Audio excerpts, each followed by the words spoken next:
Good morning, students. Today I am going to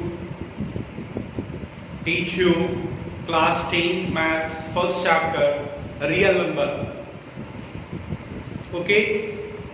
Previous video में हमने real number के बारे में, रियल नंबर का डिफिनीशन, रेशनल और इरेशनल ये सब आइडेंटिफाई किया था हमने. उससे आगे अब हम बताते हैं आपको रेशनल और इरेशनल का डिफिनीशन भी हमने बता दिया था आपको. तो अब आगे हम लोग बताएंगे रेशनल्स के डिफिनीशंस में कौन कौन से पार्ट्स आते हैं. मतलब रेशनल को डिफाइन करेंगे तो एक तो डिफिनीशन था p by q के फॉर्म में जो नंबर आएगा वो रेशनल. दूसरा है नॉन टर्मिनेटिंग डेसिमल. डेसिमल का कौन कौन सा पार्ट्स रेशनल होगा और कौन कौन सा पार्ट इरेशनल होगा. तो देखो यहां पे ये डेसिमल है. डेसिमल दो टाइप्स के होते हैं. एक terminating and another is non terminating. Terminating और नॉन टर्मिनेटिंग इसके बारे में तो पता है कि टर्मिनेटिंग क्या है. तो टर्मिनेटिंग का मतलब हो गया कि after some places of decimal it will be completely terminate, completely divisible after some places of decimal. That is called terminating. Terminate हो जाए. As for example, 5 by 2. This one is 2.5. Decimal के one place के बाद ये terminate हो गया. This one is 17 by 5. तो this one is 5 3 या 15. Decimal 5 3 जा 15 2 आ गया 5 4 3.4 टाइम्स में ये कंप्लीटली टर्मिनेट हो गया. तो डेसिमल के बाद यदि डिजिट्स रिपीट ना करे या तो ये कंप्लीटली टर्मिनेट हो जाता है. नॉन टर्मिनेटिंग क्या होगा. तो नॉन टर्मिनेटिंग में इसका मतलब होगा कि डेसिमल के बाद वो टर्मिनेट ना हो, कुछ ना कुछ आता रहे. जैसे 1/3. तो 1/3 मतलब 0.3333. इसी तरह आगे बढ़ते चले जाएंगे तो ये टर्मिनेट नहीं होगा, कभी भी टर्मिनेट नहीं होगा. रिमाइंडर ऑलवेज 1 आएगा. 3 से इसको डिवाइड करेंगे 0.10 3 टाइम्स में 9 1 आ गया. अगेन डेसिमल दिए हैं 10 3 टाइम्स में 9 अगेन 10 3 टाइम्स में 9 अगेन 1. ईच केस हर केस में 1 रिमाइंडर आएगा. इसका मतलब ये कभी टर्मिनेट नहीं होगा. तो ये नॉन टर्मिनेटिंग है. बट अब यहां पे ये देखिए कि नॉन टर्मिनेटिंग के टू टाइप्स के होते हैं. टर्मिनेटिंग और नॉन टर्मिनेटिंग तो क्लियर हो गया. नॉन टर्मिनेटिंग टू टाइप्स के होते हैं. First one is non-terminating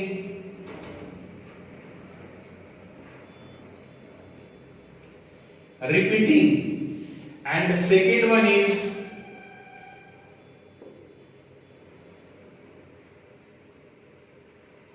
non-terminating non-repeating. तो नॉन टर्मिनेटिंग रिपीटिंग का हमने एग्जांपल दिया था 1.3. This one is 0.333. 1.7 10.3. This one is 3.333. Like that. This is non terminating repeating, repeat कर रहा है. और नॉन टर्मिनेटिंग नॉन रिपीटिंग मतलब 1.010010001 dot dot dot. This is non-terminating, non-repeating numbers. This is a non-terminating, non-repeating. उसमें repeat नहीं करेगा. Decimal के बाद कोई भी डिजिट्स रिपीट नहीं कर रहा है, इसलिए वैसे डिजिट्स को नॉन टर्मिनेटिंग, नॉन रिपीटिंग कहेंगे. और यहाँ पे डेसिमल के बाद डिजिट्स रिपीट कर रहा है, इसलिए इसको नॉन टर्मिनेटिंग रिपीटिंग कहेंगे. क्योंकि ये नॉन टर्मिनेट नहीं होगा, कभी भी टर्मिनेट नहीं होगा, लेकिन रिपीट कर रहा है, इसलिए नॉन टर्मिनेटिंग रिपीटिंग है. अब इसमें डेसिमल के बेसिकली 3 पार्ट्स हो गए. ऐसे तो दो, बट देखा जाए तो तीन parts, terminating, non terminating repeating और नॉन टर्मिनेटिंग नॉन रिपीटिंग। इसमें से ये दो पार्ट जो है, दिस टू पार्ट्स, ये रेशनल है, this one is rational and this part is irrational. Clear हो गया? डेसिमल के तीन पार्ट्स, तीन में से दो पार्ट रेशनल और ये पार्ट इरेशनल होगा। क्लियर हो गया? तो ये रेशनल और इरेशनल का एक और डिफिनीशन हम लोग इस वे में दे सकते हैं कि all terminating and non terminating repeating numbers are rational and all non terminating non repeating numbers are irrational. Clear है? चलो next.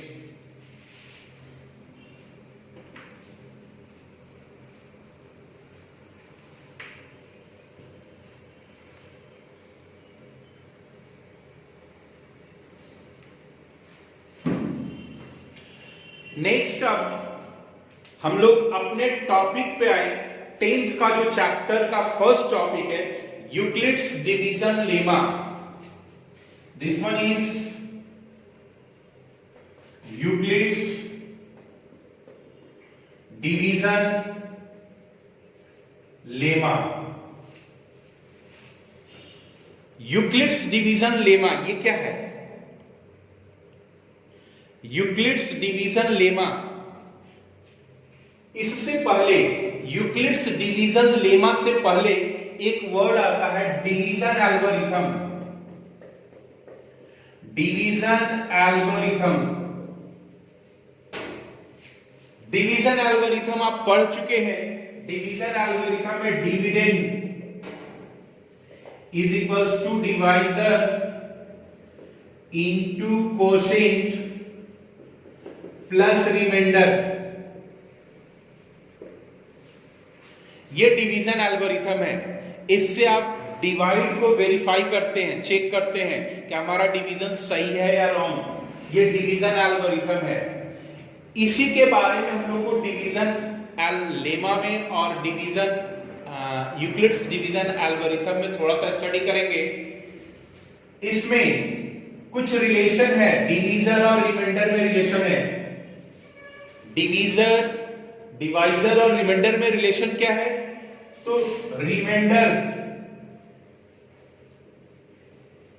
Always less than divisor, remainder always less than divisor. Divisor से हमेशा रिमाइंडर छोटा ही होगा, हमेशा छोटा होगा। छोटा नहीं हुआ इसका मतलब कि आपका डिवीजन गलत हो गया। और छोटा होगा तो कितना छोटा होगा? क्या वो निगेटिव भी चला जाएगा? तो बिल्कुल नहीं, निगेटिव नहीं होगा। वो छोटा आएगा तो वो लास्ट आएगा तो 0 तक आएगा। रिमाइंडर 0 होगा या 0 से ग्रेटर होगा। रिमाइंडर कोई भी, डिवीजर कुछ भी हो, डिविडेंड कुछ भी हो, जब भी डिवाइड करें डिवाइजर से डिविडेंड को, तो रिमाइंडर हमेशा 0 के इक्वल या 0 से बड़ा और डिवाइजर से छोटा होगा। ये हमेशा ध्यान रखना है। क्लियर है ना? यानी एज फॉर एग्जांपल, यदि ये A है, B डिवाइजर है, Q कोशेंट है और R रिमाइंडर है, सपोज करो, तो R always less than B होगा और ग्रेटर देन इक्वल्स टू 0 होगा। R always greater than equals to 0 but less than B होगा। क्लियर है ना? तो ये है आपका क्या, डिवीजन, ये डिवीजन एल्गोरिथम है और ये जो है यूक्लिड्स डिवीजन लेमा है। जो रिमाइंडर का लिमिटेशन आता है, this one is Euclid's division lemma. Clear हो गया? ये पार्ट डिवीजन एल्गोरिथम, और इस डिवीजन एल्गोरिथम में डिवीजर और रिमाइंडर में जो रिलेशन फाइंड करते हैं, यह रिलेशन यूक्लिड्स डिवीजन लेमा है। क्लियर हो गया? यूक्लिड्स डिवीजन लेमा क्या है? तो डिवीजन एल्गोरिथम से ही हम लोग डिवाइजर और रिमाइंडर में जो रिलेशन लाते हैं, वो रिलेशन यूक्लिड्स डिवीजन लेमा है। क्लियर हो गया? Any problem? तो और थोड़ा सा डिटेल्स में देखिए हम लोग यूक्लिड्स डिवीजन लेमा को, यही चीज लिखेंगे लैंग्वेज में। लैंग्वेज में कैसे लिखते हैं, लैंग्वेज में थोड़ा सा हम लोग देखें। If A and B, if A and if A and B be any two positive integers,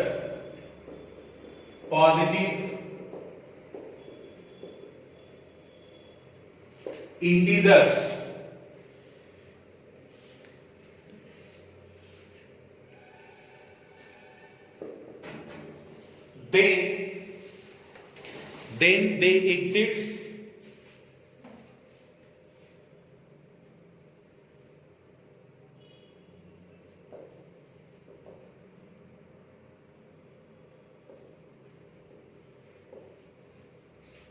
unique non-negative integers,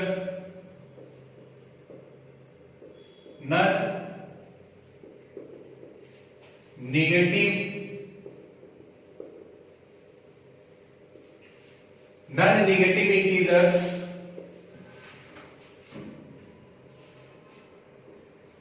Q and R such that A is equals to BQ plus R, where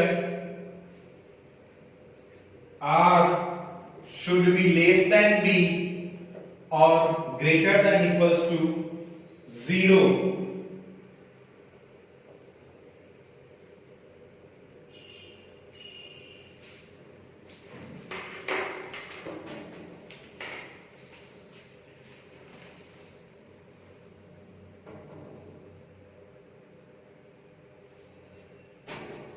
clear है?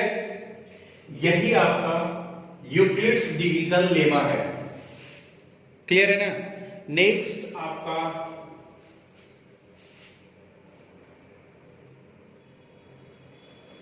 Euclid's division algorithm. Euclid's division algorithm, Euclid's division algorithm क्या है? तो process of finding HCF of two numbers between this method is called Euclid's division algorithm. जो अभी process से HCF find करेंगे, इस process को ही यूक्लिड्स डिवीजन एल्गोरिथम कहते हैं, जिसमें हम लोग इसका हेल्प लेंगे, यूक्लिड्स डिवीजन लेमा का हेल्प से HCF फाइंड करेंगे। यूक्लिड्स डिवीजन लेमा के हेल्प से HCF फाइंड करेंगे।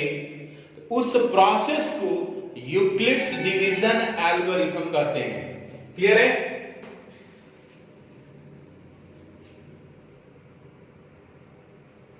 तो इसमें डिफिनीशन में लिख सकते हैं, it is a series of well-defined steps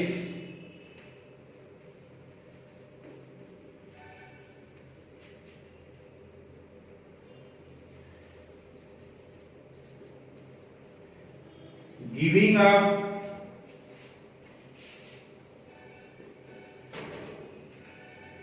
procedure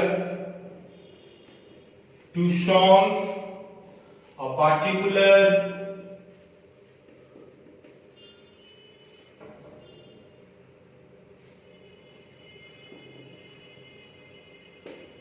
type of problems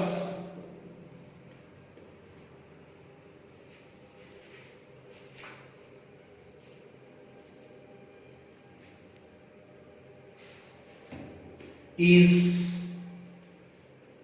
known as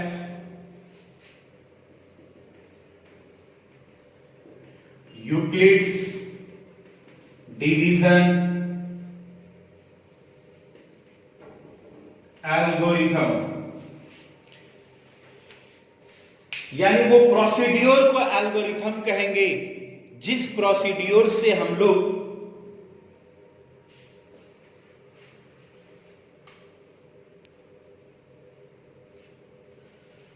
HCF find करते हैं। ठीक है, तो अब कौन सा प्रोसीड्योर है वो हम लोग देखें, कौन सा प्रोसीड्योर है।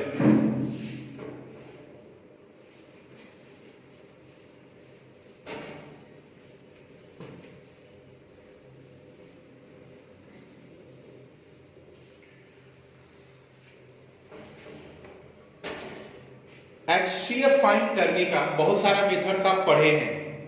एक आपने पढ़ा, सपोज करो 12 and 36, these two numbers are given, find the HCF of these two numbers। इन दो नंबर्स का HCF फाइंड करेंगे। तो कैसे फाइंड करेंगे, तो there is a one method 36, okay, don't say 36, you write 44, 12 and 44, take 12 and 44, find the HCF of 12 and 44।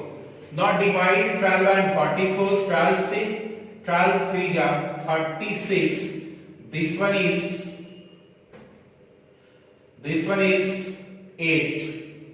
Now again 12 divided by 8 one time, this one is 8 4, then 8 will be divided by 4, this one is 2 times 8, remainder will be 0,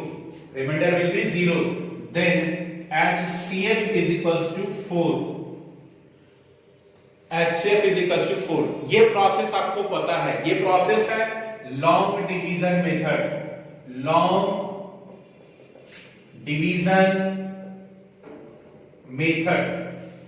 अब इसी process से हम लोग HCF find करेंगे Euclid's division algorithm से। Now या factor method देख लो, factor method से एलसीएम कैसे फाइंड करते हैं।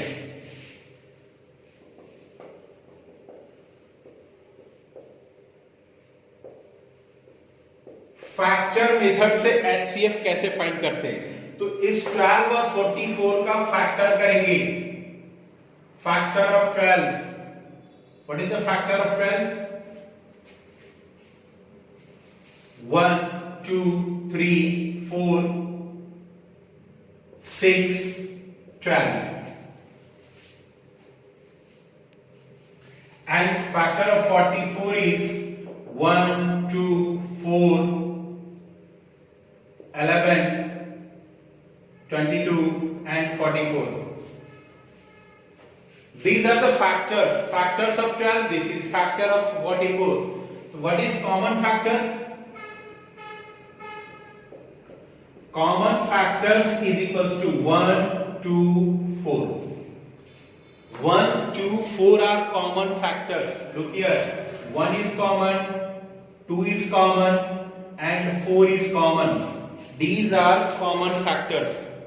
Then how to find HCF, this is highest common factor, the highest common factor is 4। So this one is factor method, factor method से भी HCF 4 आ गया, लॉन्ग डिवीजन मेथड से भी HCF 4 आ गया। अनदर मेथड है prime factorization method. Prime factorization method से कैसे हम लोग निकाल सकते हैं, तो factor of prime factorization method,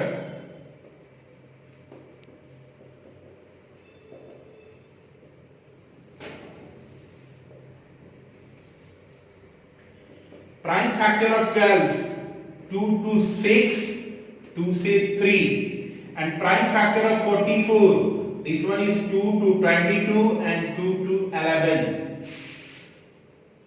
The prime factor of 12 is equals to 2 into 2 into 3, it means 2 to the power 2 into 3, and the 44 prime factor of 44 is 2 into 2 into 11, it means 2 to the power 2 into 11।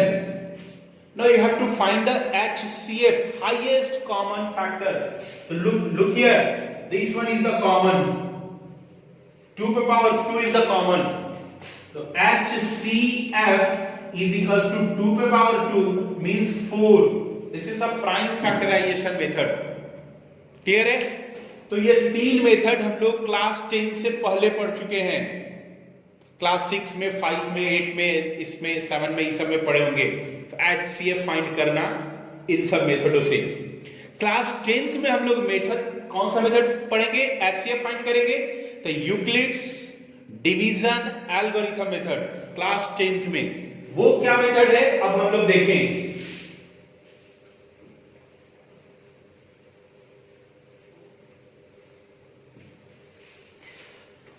Same number,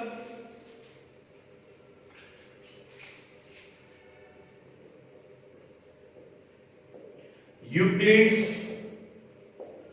division algorithm method. What is Euclid's division algorithm method? तो same A is equals to BQ plus R, ये Euclid's division lemma है, इसका हम लोग help लेंगे। Where R is greater than equals to 0 but less than equals to B, Euclid's division lemma का help लेंगे Euclid's division algorithm method में HCF find करने का। कैसे? ये देखो, A is the number divided by B, it means 44 is the dividend 2। 12 का table पढ़ेंगे, कितने टाइम्स में 44 या उससे कम आएगा? तो डेफिनेटली 3 टाइम्स में। There is any reminder? तो yes, there is 8 will be reminder. और ये प्रोसेस हम लोग तब तक करेंगे, इट मींस कि अब अगला प्रोसेस क्या करते थे इसमें, जो रिमाइंडर आता था उसको डिवाइजर बनाते थे, जो रिमाइंडर आता था वो डिवाइजर, और जो डिवाइजर था उसको डिविडेंड बनाते थे।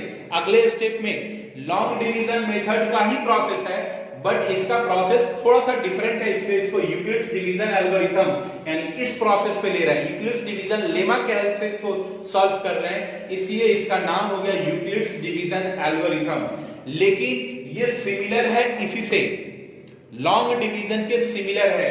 तो अगर लॉन्ग डिवीजन आप पहले कर ले तो इसको सॉल्व करना बिल्कुल इजी होगा। कैसे? तो 12 से डिवाइड किया 44 को तो 3 टाइम्स में डिवाइड हुआ, तो 12 को 44 से डिवाइड किया तो 3 टाइम्स में डिवाइड हुआ, रिमाइंडर विल बी 8, तो रिमाइंडर विल बी 8। अगला बार क्या करते थे, जो आपका रिमाइंडर था उसको डिवाइजर बनाते थे, और जो डिवाइजर था उसको डिविडेंड बनाते हैं। तो सेम यहां पे वही बात करेंगे, इसको आप डिविडेंड बनाएंगे 12 और इसको आप डिवाइजर बनाएंगे 8। क्लियर है? ओके, तो क्या लिखेंगे यहां पे, हम लोग एक वर्ड लिख देते हैं इस एरो देने के बदले में, take 12 as dividend and 8 as divisor. Then 12 is equals to 8 into कितने टाइम्स में होगा? 1 टाइम में, 1 प्लस रिमाइंडर इज 4। अगेन हम लोग फिर वही वर्क करेंगे, डिवाइजर को डिविडेंड बनाएंगे और रिमाइंडर को डिविजर बनाएंगे, और ये तब तक करते रहेंगे जब तक कि रिमाइंडर 0 ना आ जाए, तब तक इस प्रोसेस को कंटिन्यू करेंगे। तो again take 8 as dividend and 4 as divisor. So this one is 8 is equals to 4 multiplied by 2 plus 0। अब देखो यहां पे रिमाइंडर 0 आ गया, रिमाइंडर 0 आ गया। अब हमारा ये प्रोसेस बंद हो जाएगा करना। अब रिमाइंडर 0 आ गया तो जो डिवाइजर होता था वही आपका HCF होता था। तो clearly here 4 is the HCF। जो डिवाइजर होगा वही आपका HCF होगा। तो ये जो प्रोसेस है, process of finding the HCF, this process is known as Euclid's division algorithm. Clear हो गया? Euclid's division algorithm Euclid's division lemma के हेल्प से आप फाइंड करते हो। तो इस प्रोसेस को, ये प्रोसेस ही यूक्लिड्स डिवीजन एल्गोरिथम के नाम से जाना जाता है। क्लियर है ना? और ये प्रोसेस कब तक करते रहेंगे? जब तक कि आपका रिमाइंडर जीरो ना आ जाए, तब तक आप डिवाइजर को डिविडेंड और रिमाइंडर को डिवीजर बनाते रहेंगे। क्लियर है ना? तो ये एचसीएफ फाइंड करने का हो गया। ओके दोस्तों, ओके स्टूडेंट्स, सो आप हमारे चैनल को सब्सक्राइब करें, ओके, लाइक करें, सब्सक्राइब करें। Thanks to all.